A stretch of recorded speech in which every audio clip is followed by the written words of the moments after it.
Recording बंद है। Electric field का फॉर्मूला क्या था बच्चों?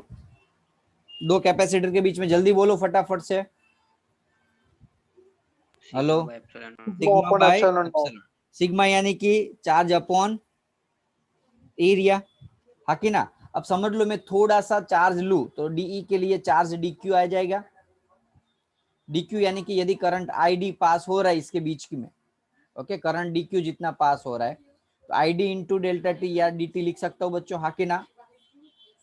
एप्सिलॉन नॉट इंटू, यदि इसमें से आईडी को मेन बना लूं तो epsilon A d E by d t लिख सकता हूं मैं। ई को अंदर लूं ई इंटू ए लिख सकता हूं।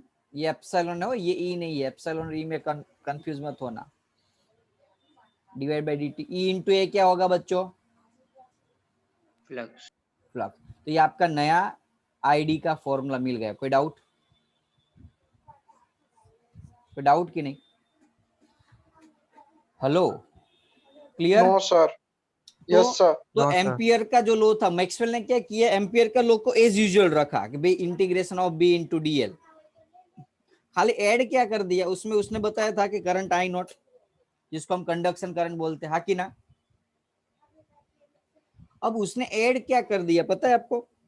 ओके, म्यू नॉट, म्यू नहीं था नहीं फॉर्मूला फ्लक्स का, म्यू नॉट आई, ऐसा था फॉर्मूला, होल से मैं आई से लिख रहा था, sorry, I mu not I सी आएगा, हाँ कि ना। मैक्स एम्पियर का सर्किटल लॉ ऐसा था कि नहीं बच्चों?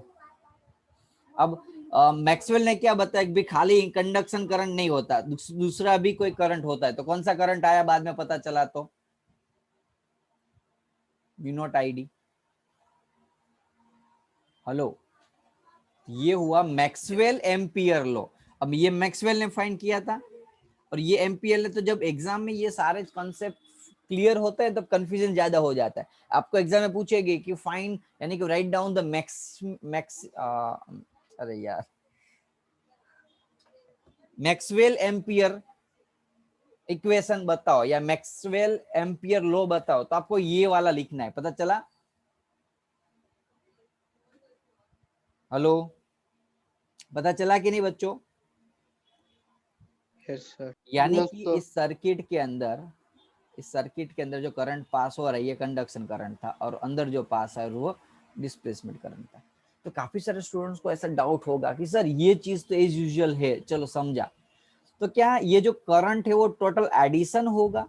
ऐसा तो हो नहीं सकता। यदि एडिशन हो तो ये फॉर्मूला ही एम्पियर तो पूरा का पूरा रॉन्ग हो जाएगा, हाँ कि ना।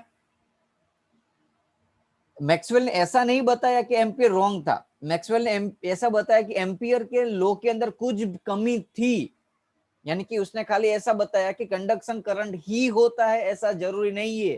There may be different type of the conductor यानी different type of the current which is also known as a displacement current. तो जो कमी थी, जो खाली जगह थी, वो मैक्सवेल ने भर दी। एम्पियर के अंदर जो ये खाली जगह थी भर दी।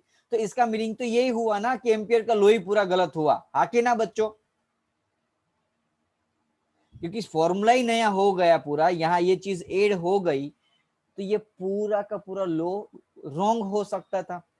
तो इसीलिए ये जो सिचुएशन है वो ऐसे होती है बच्चों कि यदि अब कॉमन लॉजिक है, देखो अब बोले सर ये दोनों का एडिशन होगा तो करंट बढ़ नहीं जाएगा, और करंट बढ़ जाएगा तो फील्ड और फ्लक्स चेंज हो जाएगा, हाँ कि ना बच्चों?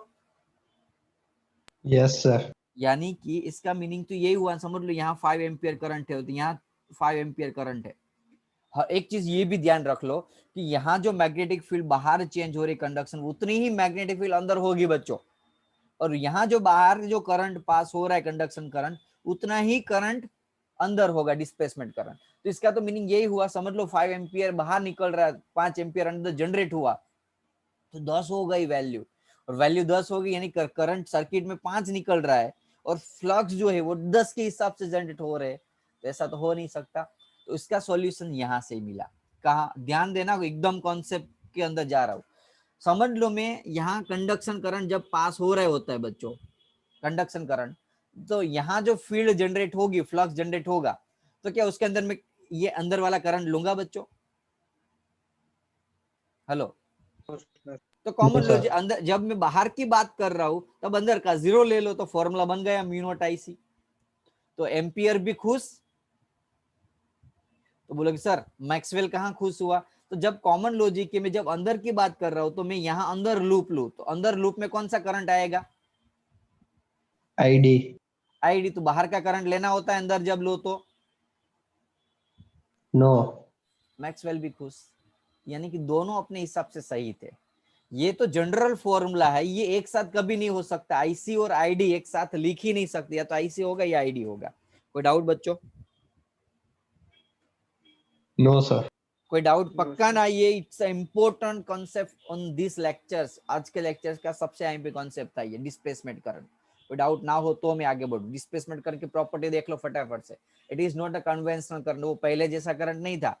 As it produce magnetic field, so it is called the current.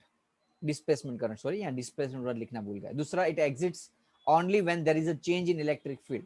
जब इलेक्ट्रिक फील्ड में चेंज होता है तब डिस्प्लेसमेंट करंट होता है, मैग्नेटिक फील्ड से होता नहीं है। दूसरा, it does not exit under the steady condition. Current का फ्लो नहीं हो रहा है, या तो कांस्टेंट स्पीड से हो रहा है तो चेंज होगा नहीं, डिस्प्लेसमेंट करंट जनरेट होगा नहीं। इसका मीनिंग क्या है समझो। चैप्टर का नाम क्या है? Electromagnetic wave. वो कैसे जनरेट होता था याद करो। मैंने एक चीज बताई थी, चार्ज स्टेडी होगा तो फील्ड थी, इलेक्ट्रिक फील्ड। चार्ज जब कांस्टेंट वेलोसिटी से पास होता होगा तो मैग्नेटिक फील्ड थी, और जब चार्ज एक्सेलरेटेड मोशन कर रहा होगा तो इलेक्ट्रोमैग्नेटिक वेव थी। हाँ कि ना? हाँ कि ना? Yes sir. तो देखो इसके लिए डिस्प्लेसमेंट करंट नहीं होता, इस कंडीशन में भी डिस्प्लेसमेंट करंट नहीं होता। डिस्प्लेसमेंट करंट कौन सी कंडीशन में होता है? एक्सेलरेटेड मोशन के हिसाब से। वेरिएबल वेलोसिटी यदि हो रही है, वेरिएबल फ्लक्स हो रहा है, फील्ड चेंज हो रही है, तब डिस्प्लेसमेंट करंट होता है। इसका मीनिंग डिस्प्लेसमेंट करंट ने ही इस इलेक्ट्रोमैग्नेटिक वेव का जन्म दिया है। यानी कि Maxwell is the father of electromagnetic wave. अभी हम इनिशियल ही टॉपिक के ऊपर है। कोई डाउट इसमें?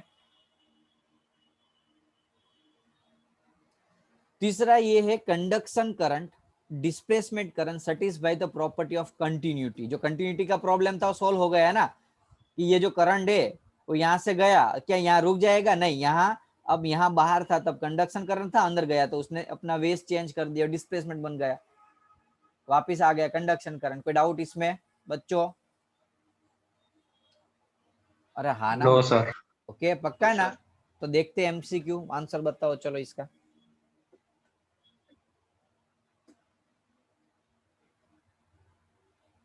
इसने ये option statement, ampere circuit law. Common logic ampere circuit law, इसका आंसर बताओ। एम्पियर लॉ क्यों फेल हुआ? Yes, field. प्लेट के magnetic field. Okay, plate because of the scene between the plates. अब बोलोगे सर आपने तो इलेक्ट्रिक फील्ड बोला था, मैंने वेरिएबल इलेक्ट्रिक फील्ड बोला था। वेरिएबल इलेक्ट्रिक फील्ड क्या जनरेट करता है बच्चों? मैग्नेटिक फील्ड जनरेट करता है, हाँ कि ना? Yes sir. वैसे तो आंसर ये भी आ सकता है, सी भी आ सकता है, इसमें बोला नहीं दिया है।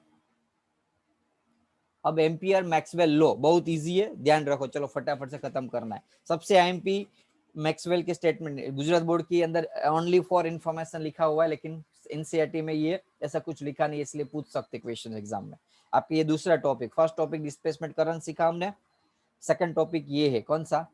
Maxwell's equation. मैक्सवेल ने चार दिए थे वैसे, एक तो लॉरेंस का था ये, लेकिन मैंने कंबाइन कर दिया। अब बोले सर ये मैक्सवेल की इक्वेशन क्या है? उसने कुछ भी नहीं किया, उसने जो भी बताया था ना पहले उसको अपना नाम दे के चढ़ा दिया। कैसे? उसको तोड़ मरोड़ किया, थोड़ा सा चेंज किया, काफी सारे तो एज यूजुअल रख दिया। तो फर्स्ट था मैक्सवेल का गोज लॉ। गोज लॉ पता है बच्चों? रिवीजन है बच्चों, ऑलरेडी आ गया सब कुछ। क्या था गोज लॉ बच्चों, याद करो। चार्ज था, तो जो चार्ज इंक्लूडेड है, याद आया? Goes surface. इलेक्ट्रिक फ्लक्स कितनी होगी बच्चों? Q by epsilon. याद करो, E इंटू डी एस करते थे। Yes sir. तो ये था गोस लॉ। कोई डाउट है इसमें? बोलो ऑलरेडी आ चुकी चीज है। ओके, इसमें डिटेल में जरा समझाने की जरूरत नहीं है ना। गोस लॉ इन मैग्नेटिज्म, बोलोगे सर ये नहीं आया, अभी तक आपने ये समझाया था।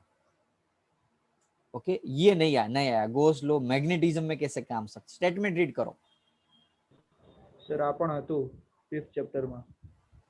यस, लेकिन ये स्टेटमेंट रीड करो। स्टेटमेंट में कुछ पता चला आपको? स्टेटमेंट ये कहना चाहता है कि net magnetic flux any close surface is zero. What does it means? Right, कोई भी क्लोज सरफेस के अंदर मैग्नेटिक फ्लक्स, इलेक्ट्रिक फ्लक्स का फॉर्मूला दिया आपने, क्यू बाय एप्सिलॉन नॉट. कोई भी क्लोज सरफेस था, यदि चार्ज है तो इलेक्ट्रिक फील्ड है तो फ्लक्स मिलता है, इलेक्ट्रिक फ्लक्स. लेकिन क्या सर मैग्नेटिक फ्लक्स क्यों जीरो है? कोई बता सकते हैं इसका रीजन? देखो,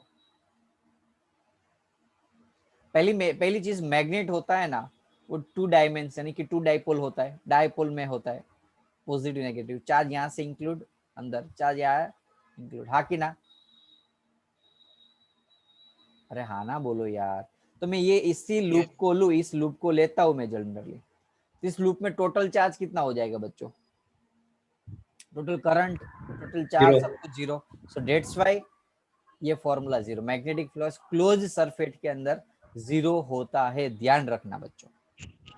ओके, इसका रीजन लिखना होता है, ऐसे लिखना ना कि magnetic monopole do not exit. ऐसा तो हो नहीं सकता ना नॉर्थ पोल खाली, ऐसा तो है नहीं. चलो नॉर्थ पोल था, देखो इसका रीजन मैं बताता हूँ.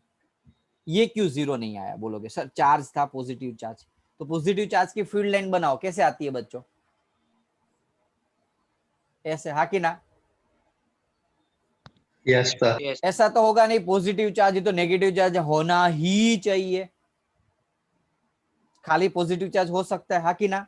तो मैं ये फ्लक्स बना दूं, ये लूप लूं, तो उसके अंदर मुझे कुछ फ्लक्स मिला. लेकिन यही चीज यहाँ पॉसिबल नहीं है. यहाँ जब नॉर्थ पोल होता है तो साउथ पोल होता है. मैग्नेट का वो एग्जांपल याद है ना, लोअर स्टैंडर्ड में पढ़े थे. Yes, sir. मैग्नेट जो है वो डाइपोल नहीं, सिंगल पोल नहीं होता है, नॉर्थ और साउथ कंबाइन में होता है. तो कॉमन लॉजिक है ना, नॉर्थ से निकली साउथ में एंट्री हुई तो नेट नेट तो जीरो हो गया. अरे हाँ ना बोलो. Yes, sir. सर इसीलिए ये वैल्यू जीरो है. ओके, थर्ड लेते हैं, फेराडेज लॉ. फेराडे लॉ क्या क्या था याद करो. EMF is rate of change of flux d∅dt, याद है? Yes, sir. ईएमएफ को यदि तोड़ मरोड़ के ऐसा लिख सकता हूं मैं, E इंटू dl d∅dt. ये कौन है यार? टच हो गया, रिमूव करो फटाफट से जल्दी स्क्रीन से ये दो लाइन. हेलो, दो लाइन रिमूव करो, सुन नहीं रहे हो आप?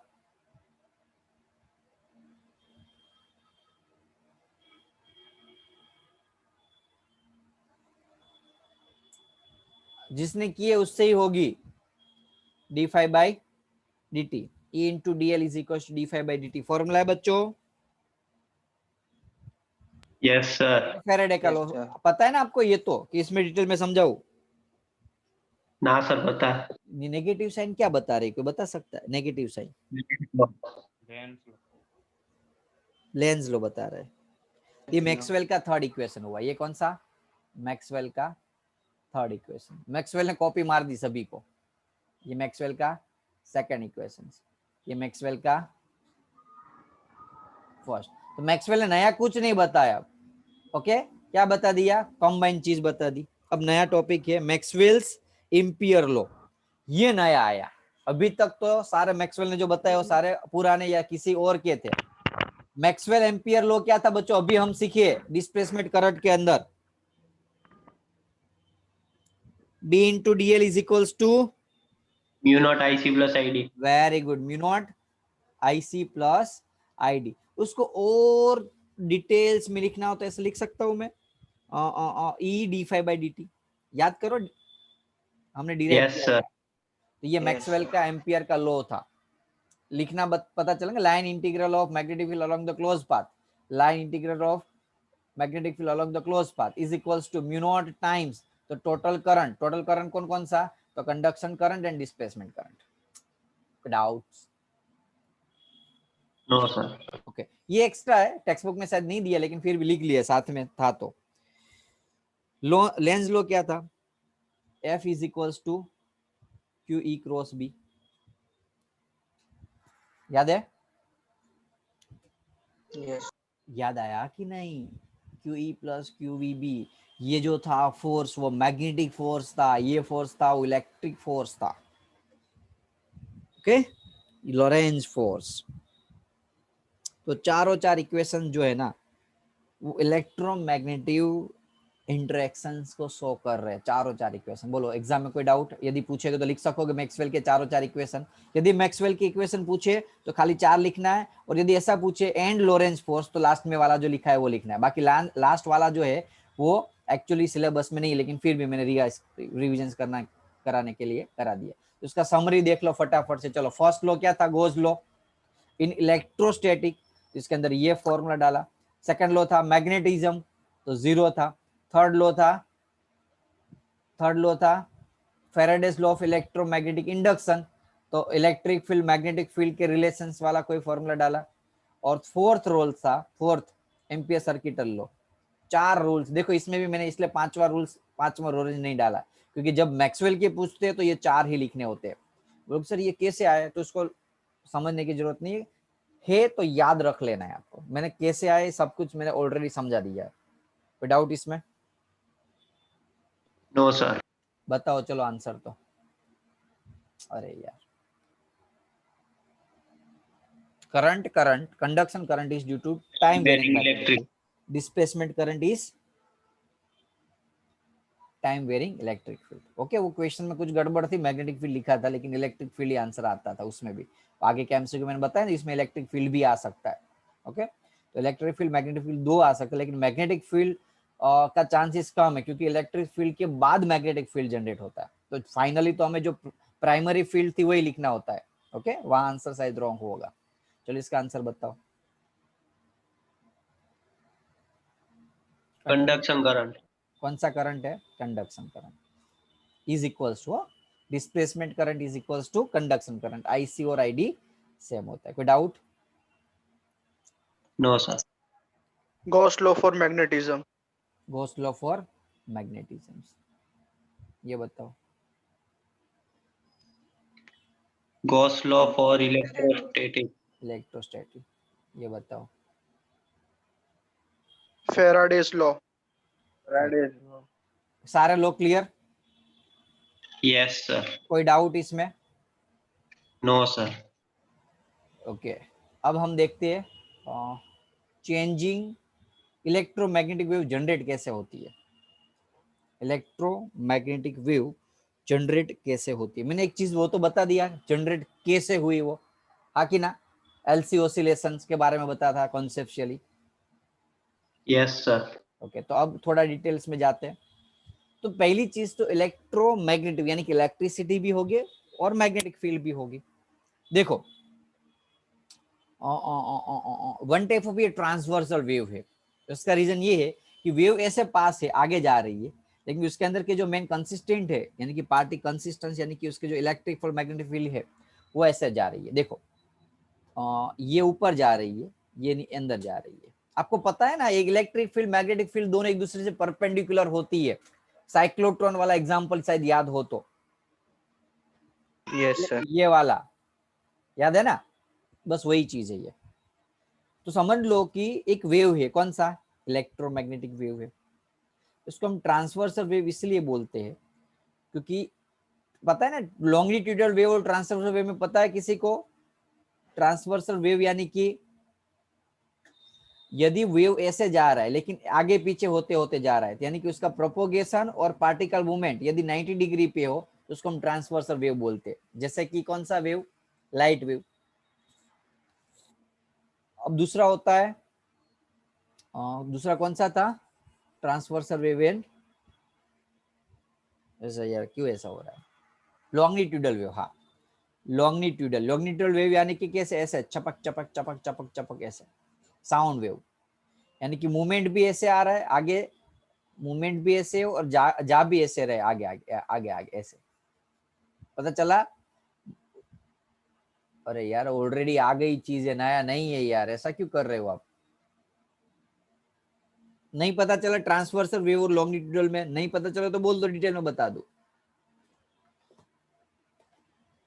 हेलो चल गया सर पता। चल गया है ना, मूवमेंट ऐसे हो रहा है वेव का, लेकिन वेव जो है वो ऊपर नीचे जा रहा है, ऐसे ऐसे मूवमेंट होते होते आगे जा रहा है, तो ट्रांसवर्सल वेव। और यदि ऐसे ऐसे ऐसे होते होते जा रहा है, यानी कि मोशन, खुद का मोशन भी ऐसे ऐसे है हॉरिजॉन्टली, और मूवमेंट भी हॉरिजॉन्टली है, तो इसको लॉन्गिट्यूडिनल वेव बोलते हैं। चलो, तो चेंजिंग इलेक्ट्रिक फील्ड, यदि इलेक्ट्रिक फील्ड में चेंज हो तो मैग्नेटिक फील्ड जनरेट होती है। सिमिलरली वाइस वर्सा, क्या होता है, मैग्नेटिक फील्ड में यदि चेंज हो तो क्या जनरेट होता है, इलेक्ट्रिक फील्ड। तो इसीलिए इलेक्ट्रो यानी कि one type of transversal wave का जनरेट हुआ, बर्थ हुआ, उस वेव को बोलते हैं इलेक्ट्रोमैग्नेटिक वेव। उसको हम क्या बोलते हैं, इलेक्ट्रोमैग्नेटिक वेव। और कैसे पास होता है उसका मैं बताया हुआ है डायग्राम। इलेक्ट्रिक फील्ड ऐसे होती है और ये ऐसे जाती है। बोलो, अब आपको सोचना, अब बोलोगे कोई इसमें लॉन्गिट्यूडल कौन सा और ट्रांसवर्सल कौन सा है, कोई बता सकता है? सर ब्लू वाला ट्रांसवर्सल और येलो वाला लॉन्गिट्यूडनल। दूसरा कोई?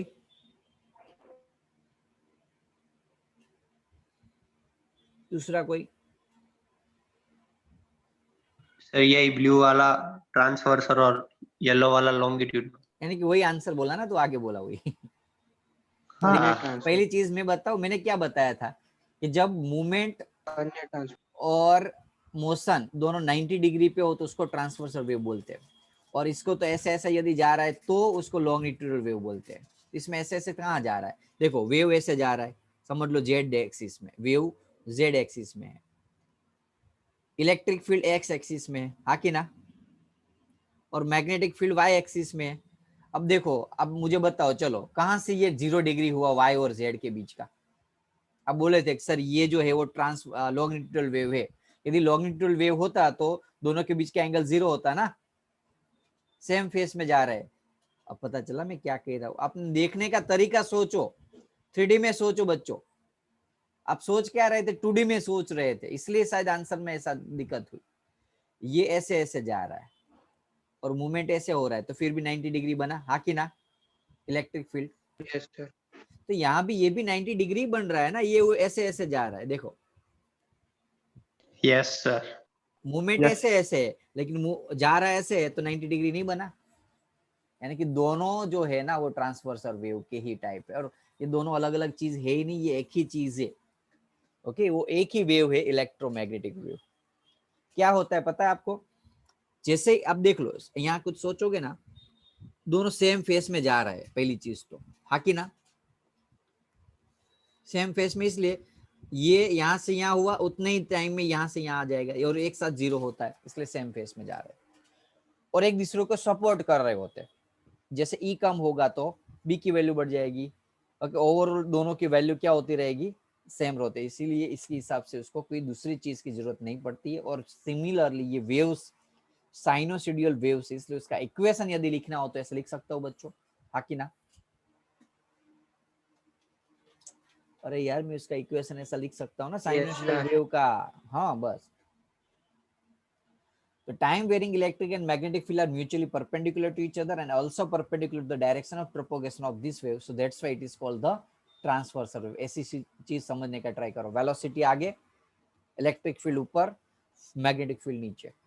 ना याद रहे तो याद करो मोटर जनरेटर वाला कॉन्सेप्ट, मोशन, करंट और फील्ड। याद आया, करंट यानी कि इलेक्ट्रिक फील्ड, मोशन यानी कि वेलोसिटी, और फील्ड यानी कि मैग्नेटिक फील्ड। आया था उसमें, एक दूसरे से परपेंडिकुलर होता है तीनों तीन।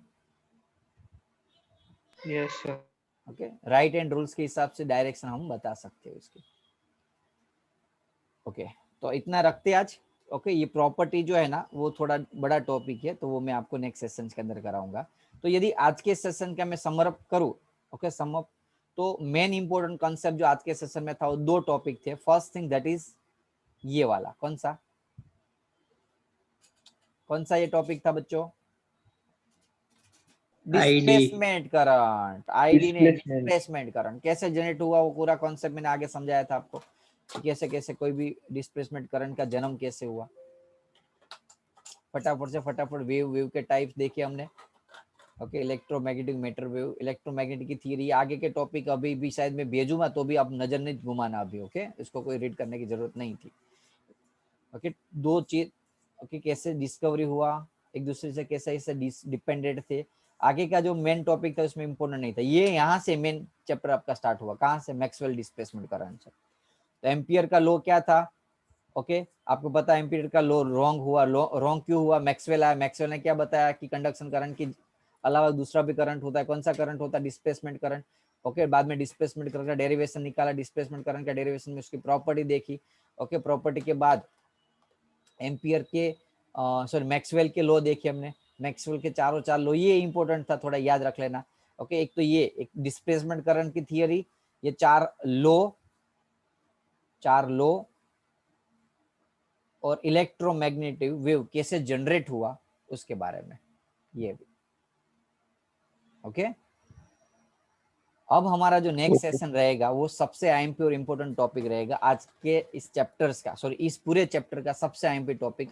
ओके नेक्स्ट सेशन में आपको बोर नहीं करूंगा, डोंट वरी। आज का थोड़ा सेशन आपका बोरिंग लगा हो सकता है क्योंकि थियरिकल था और थोड़ा ज्यादा डीप में हम गए थे।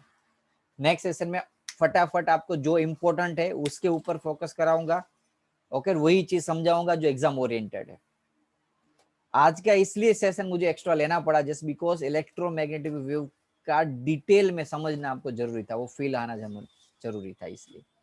ओके चलो लगते हैं आज लेक्चर्स, क्योंकि नेक्स्ट टॉपिक में आधे घंटे की जरूरत है तो इतना टाइम नहीं है इसलिए, है ना। सर हाँ बोलो।